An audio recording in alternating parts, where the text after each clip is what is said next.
1절에 있는 말씀은 내일 설명하기로 하고요. 이거는 내일과 연관이 되니까 내일 설명하고 2절부터 보시면 2절에 이렇게 시작합니다. 여호수아가 여리고에서 사람을 베델 동쪽 벳아웬 곁에 있는 아이로 보내며 그랬어요. 사람들을 벳아웬 곁에 있는 아이로 보냈다. 여기가 아이가 바로 아이성이죠.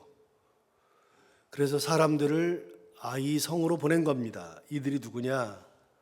다시 2절을 보시면 여호수아가 여리고에서 사람을 베델 동쪽 벳아웬 곁에 있는 아이로 보내며 그들에게 말하여 이르되 올라가서 정탐하라 하매 그 사람들이 올라가서 아이를 정탐했다라고 되어 있죠. 아이로 사람을 보냈는데 그 아이로 사람을 보냈을 때 그 사람이 누구냐? 정탐하러 보낸 사람들, 즉 정탐꾼들입니다. 그러니까 여리고성이 무너지고 나서 두 번째 아이성 점령을 하기 위해서 정탐꾼을 보낸 거죠. 우리는 여기서 여호수아가 어떻게 전쟁했는지를 알 수 있습니다. 여호수아는 그 성을 점령하기 전에 항상 누구를 보냈는가? 정탐꾼을 보냈다는 겁니다. 정탐꾼을 보내가지고 그 정탐꾼들이 정탐에 온 것을 기본으로 해서 그걸 가지고서 전쟁을 준비하고 결국은 전쟁을 하려고 했던 것이죠. 아이성에서도 그렇고 이전에 여리고성에서도 똑같습니다. 그런데 정탐꾼을 보냈다는 것을 보면서 우리는 하나 꼭 생각하고 넘어가야 하는 것들이 있습니다. 무엇인가? 여리고성 점령을 할 때 여호수아가 정탐꾼들을 보내서 그들이 정탐하고 온 다음에 여리고성을 실제 점령할 때에는 정탐꾼이 정탐한 것은 아무런 소용이 없었습니다. 분명히 정탐을 했으면 정탐한 걸 가지고 기본으로 해서 그걸 가지고 작전을 짜고 준비를 하고 뭐 어떻게 했을 텐데 하나님이 여리고성을 점령시킬 때에는 여호수아가 정탐꾼 보낸 거 아무런 의미가 없는 것이 됐잖아요. 그걸 가지고서 작전을 짜고 뭘 했던 것들 아무런 의미 없었잖아요. 도대체 아무런 의미가 없었습니다. 그럴 거면 정탐꾼을 보낼 필요가 없는 거죠. 하나님께서 그걸 쓰시지 않을 건데 뭐하러 보냅니까? 그렇게 해서 여리고성이 무너졌습니다. 그러면 이번에 아이성 점령을 할 때에 여호수아가 정탐꾼을 보내는 이야기는 일상적으로 하는 겁니다. 그냥 하는 거죠. 그러면 여기서 물어볼 말이 하나 있잖아요. 여호수아에게 물어볼 말이 있잖아요. 왜 보냈느냐? 여러분, 여리고성 바로 앞전투에서 했던 것이 아무런 의미가 없는 거면 그러면 아이성 전쟁할 때 정탐꾼을 보낼 필요가 있다 없다? 있을 수도 있고 없을 수도 있습니다. 언제 있을 수 있느냐? 하나님이 정탐꾼을 통해서 가져온 걸로 계획해서 전쟁하라고 허락하실 때 그러면 정탐꾼을 보내야 되겠죠. 정탐꾼을 보낼 필요가 없을 수도 있죠. 언제요? 하나님 그걸 깡그리 무시하시면 정탐꾼을 보낼 필요가 없는 겁니다. 그럼 여호수아가 여리고성 전투에서 배워야 되는 게 하나 있습니다. 무언가를 하기 전에 항상 물어야 된다는 거. 하나님의 뜻이 어디 있는지, 하나님은 어떤 방법을 원하시는 것인지 반드시 물어야 합니다. 일을 하는 것이 급한 게 아니고요. 뭔가를 행동하는 것이 급한 게 아니고요. 그건 언제라도 해도 됩니다. 여기서 잠깐 급하지 않다 그랬잖아요. 우리가 이미 6장에서 여리고성 무너지는 얘기를 봤습니다. 그런데 이미 설교한 것처럼 우리가 말씀을 나눈 것처럼 여리고성 점령하기 위한 정탐꾼을 2장에서 보냈습니다. 그리고 2장에서 보내고 와가지고 정탐꾼이 온 다음에 3장에서 바로 점령이 일어나야 되는데 3장에서 점령 안 일어나잖아요. 뭐합니까? 하나님께서 갔다 왔는데 거기에서 이스라엘 백성들을 준비시키고 건너게 하시고 건넌 다음에는 이스라엘 백성들로 하여금 할례도 하게 하시고 유월절도 지키게 하시고 그리고 전쟁을 하러 딱 나가려고 했을 때 하나님께서 여호수아 앞에 하나님의 사자를 보내서 칼을 들고 사자를 보내서 여호수아에게 있는 신을 벗겨버리는 그 하나님. 여러분 6장에서 늦게 여리고성이 점령되면 점령이 안 되는 겁니까? 다시요? 급할 필요가 없습니다. 우리가 급하게 생각할지라도 하나님의 뜻이 아니면 급할 필요가 없습니다. 천천히 가도 괜찮습니다. 하나님의 뜻을 가지고 가는 것이 중요합니다. 그래서 책 중에 이런 제목을 가진 책이 있다 그랬잖아요. 속도가 아니라 방향입니다 라는 책이 있습니다. 속도가 문제가 아니라 방향이 문제입니다. 무슨 말인가? 여기에서 부산을 가려고 집을 나서는데 뭐 지도도 없고 뭐 내비게이션도 안 되는 그 시대라 그러면 내가 길을 모르니까 무조건 막 빨리 문제가 있으니까 빨리 가야지. 그래서 가는 게 문제가 아닙니다. 그럼 부산을 간다 그랬으면 부산으로 가야죠. 인천으로 가면 어떻게 돼요? 빨리 가는 것이 문제죠. 강릉으로 가면 어떻게 돼요? 이것도 문제죠. 여러분 신앙생활은요 속도가 아니라 방향입니다. 빨리 가는 것이 좋은 것이 아니라 천천히 가더라도 하나님의 뜻을 가지고 가는 것이 중요한 겁니다. 여호수아가 성탐꾼을 보내야 되느냐 말아야 되느냐 그거는 말 못해요. 보낼 수도 있고 안 보낼 수도 있어요. 그런데 중요한 게 있죠. 하나님 앞에 물은 다음에 해야 되는 겁니다. 하나님한테 물었는데 야 뭐하러 보내? 여리고성도 너 보냈다가 안 썼잖아. 가만 기다려. 보내지 마라. 이번에도 내가 다른 방법이 있어. 그렇게 말씀하시면 보낼 필요가 없는 거고요. 하나님 이번에 내가 또 지난번에 보냈는데 근데 보내고 났더니 하나님께서 제 방법은 안 쓰시고 하나님의 방법으로 돌면서 여리고성을 무너뜨렸는데 하나님 이번에도 그렇게 할까요? 아니면 이번에는 보내볼까요? 하나님께서 야 보내봐. 이번에는 네가 한번 해봐. 그러면 보내야죠. 그러니까 하는 것이 중요한 게 아니고요. 일하는 것이 중요한 것이 아니라 묻는 것이 중요한 겁니다. 하나님의 뜻을 아는 것이 중요한 겁니다. 인생을 살아보니까 그렇지 않습니까? 여기는 뭐 저보다 연세가 다 많으니까요. 좀 많으시니까요. 여러분 인생을 살면서 우리가 느끼는 게 그거 아닙니까? 우리가 지금까지 왔는데 급하게 막 처리하려고 했던 것들 있었잖아요. 그렇게 썩 급하지 않아요. 다 천천히 해도 돼요. 이제 여호수아가 급한 게 이제 바로 나와요. 얼마나 여호수아가 급했느냐. 곧 있으면 또 다른 사건이 나옵니다. 여호수아 그래서 제가 딱 보면서 느끼는 게 뭐냐면 여호수아는 성격이 급하다. 굉장히 급하다. 묻지 않고 보냈습니다. 정탐꾼을. 자, 이게 통상적으로 하는 것이지만 묻지 않고 보내면 문제가 생깁니다. 여러분 2절 하반절을 보시면 맨 뒤를 보시면 그 사람들이 올라가서 아이를 정탐하고 3절 여호수아에게로 돌아와 그에게 이르되 백성을 다 올라가게 하지 말고 2-3천 명만 올라가서 아이를 치게 하소서. 그들은 소수이니 모든 백성을 그리로 보내어 수고롭게 하지 마소서. 이렇게 보고했습니다. 정탐꾼들의 보고가 무엇인가 하면 가서 보니까 그 성은 아주 작은 성이에요. 작은 성이니까 여리고성과는 비교가 안 되게 작은 성이니까 어떻게 되느냐? 우리가 다 올라갈 필요가 없다. 번거롭게 할 필요가 없다. 2,3천 명만 올라가면 되겠습니다. 그렇게 보고한 겁니다. 여러분 2,3천 명만 올라가면 된다고 보고를 들었습니다. 그럼 여호수아가 어떻게 합니까? 다시 또 묻습니다. 그 보고를 들은 다음에 여호수아는 어떻게 해야 됩니까? 기도하면서 물어야죠.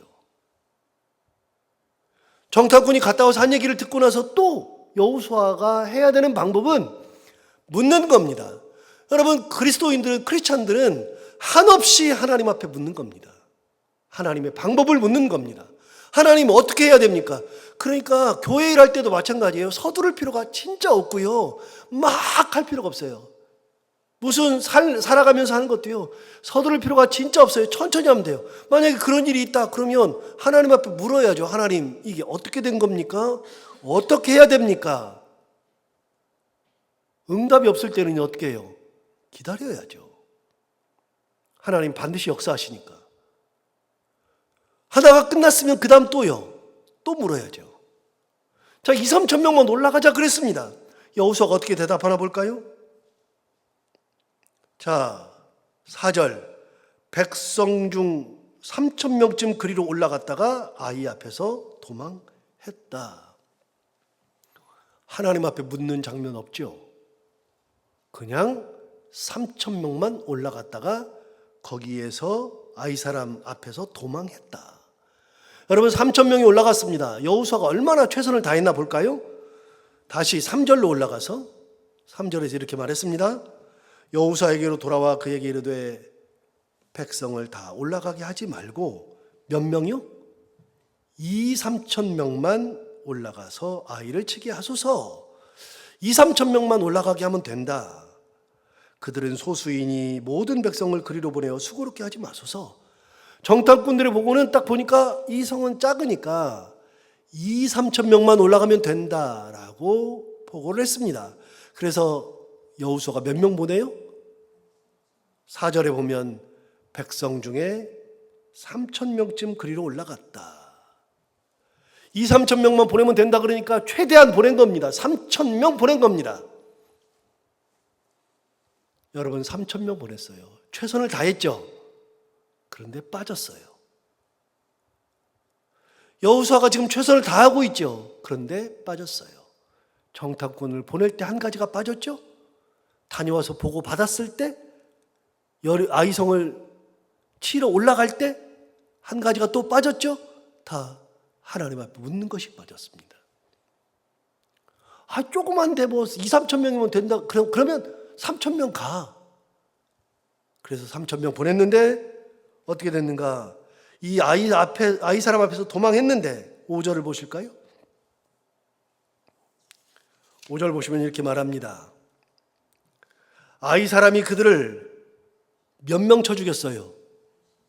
36명쯤 쳐 죽이고 성문 앞에서부터 스바림까지 쫓아가 내려가는 비탈에서 쳤으므로 백성의 마음이 녹아 물같이 된지라.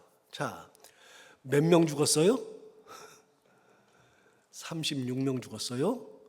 자, 3천 명 중에 36명 죽었다고 도망갈 일입니까?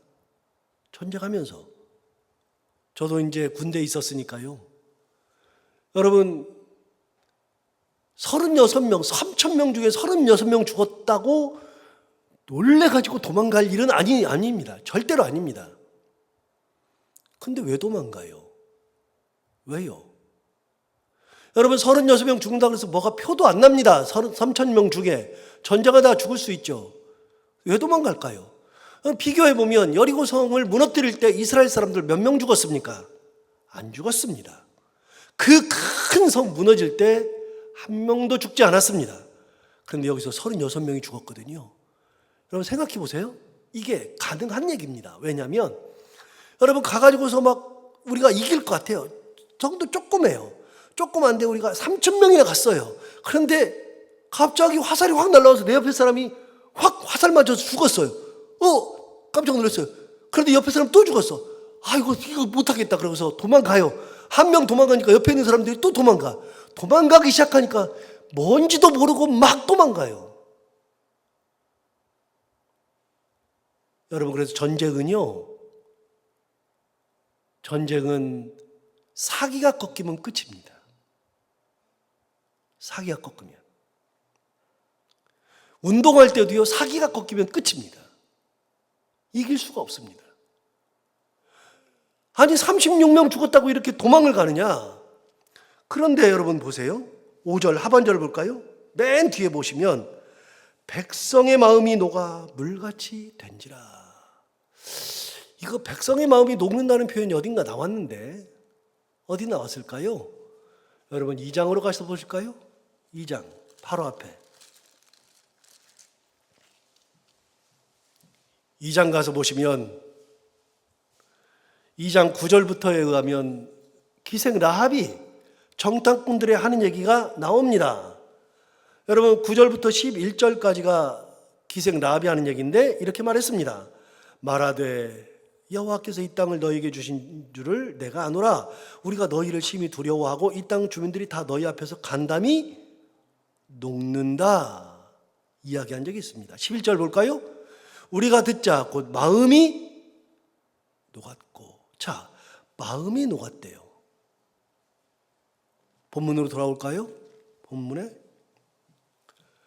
여리고성 사람들의 마음이 녹았다 그랬는데 오늘 본문 5절에 보면 맨 뒤에 이스라엘 백성들의 백성의 마음이 녹아 물같이 태웠다. 여리고성 사람들이 마음이 녹았었습니다. 전쟁도 하기 전에. 하나 더 5장으로 가볼까요? 5장 1절.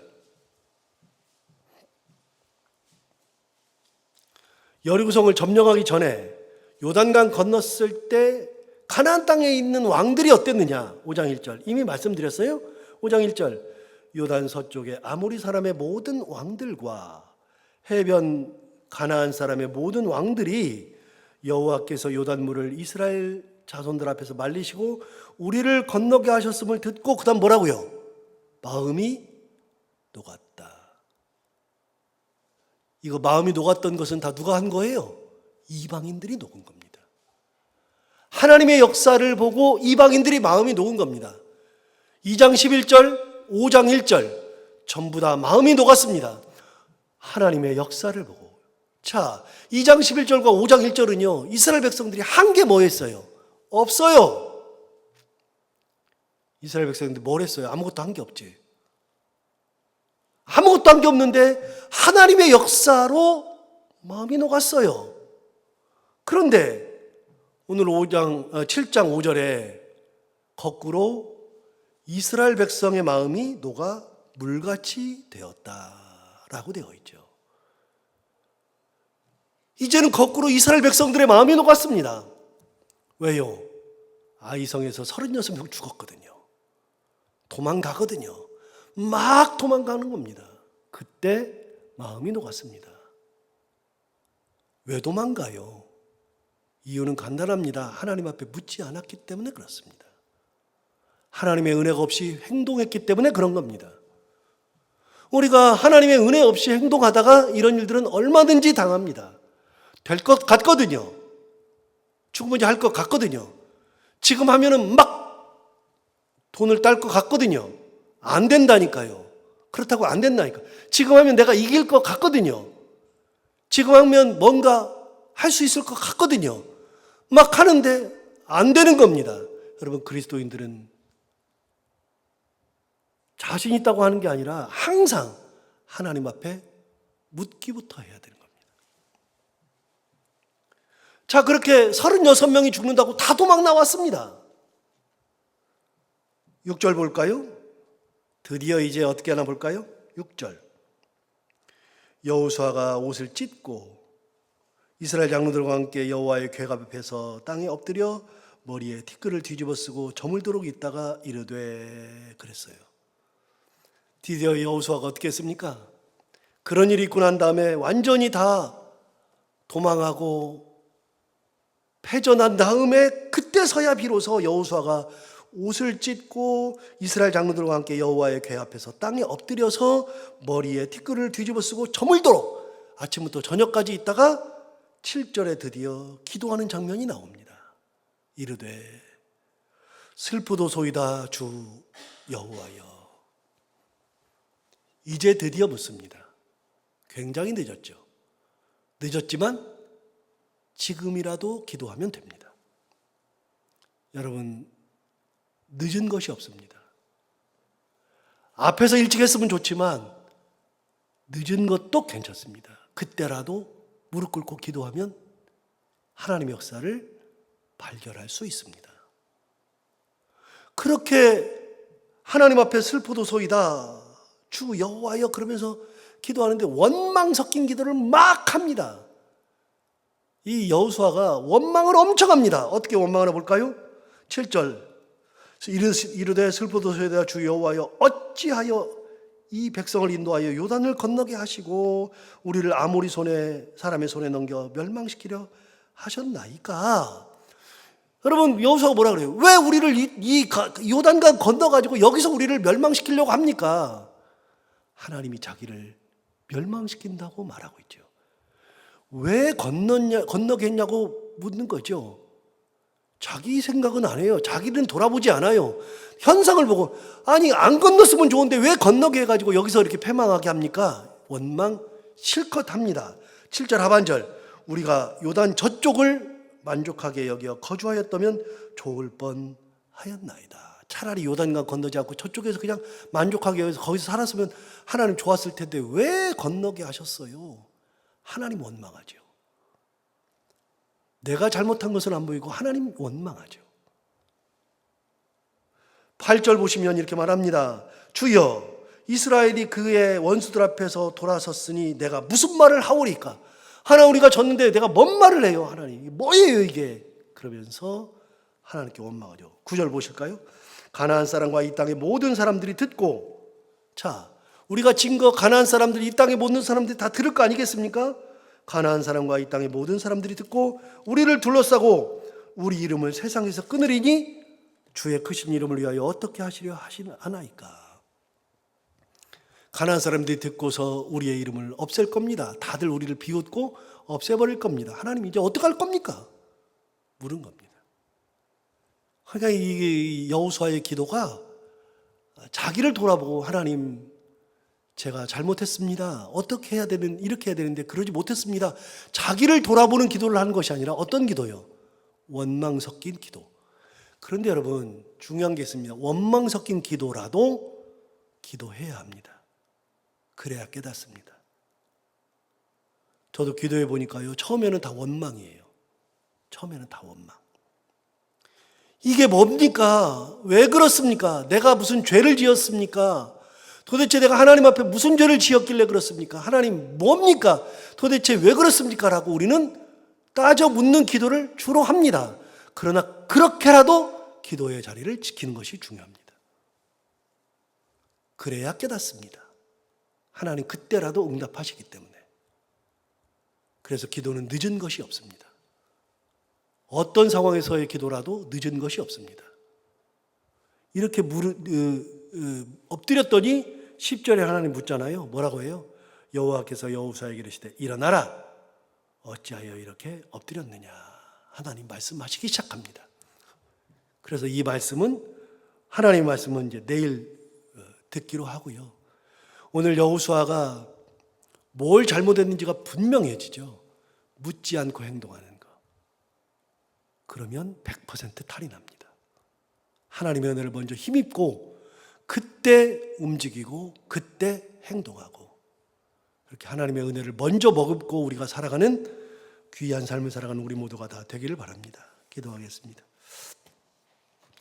하나님 아버지 오늘 귀한 말씀 우리를 깨워주셔서 감사합니다. 이 말씀을 듣고 우리가 어떻게 살아야 하는지를 우리가 신앙생활할 때 이 땅을 살아갈 때 어떻게 행동해야 하는지를 배우게 해주셔서 감사합니다. 어느 순간에도 먼저 말보다 행동보다 먼저 하나님 앞에 묻는 신앙생활하는 저희들 다 되게 하여 주옵시고 하나님의 은혜를 간구하고 하나님께서 말씀하신 다음에 그때서야 움직이는 그런 삶을 살아가는 저희들 되게 하여 주옵소서.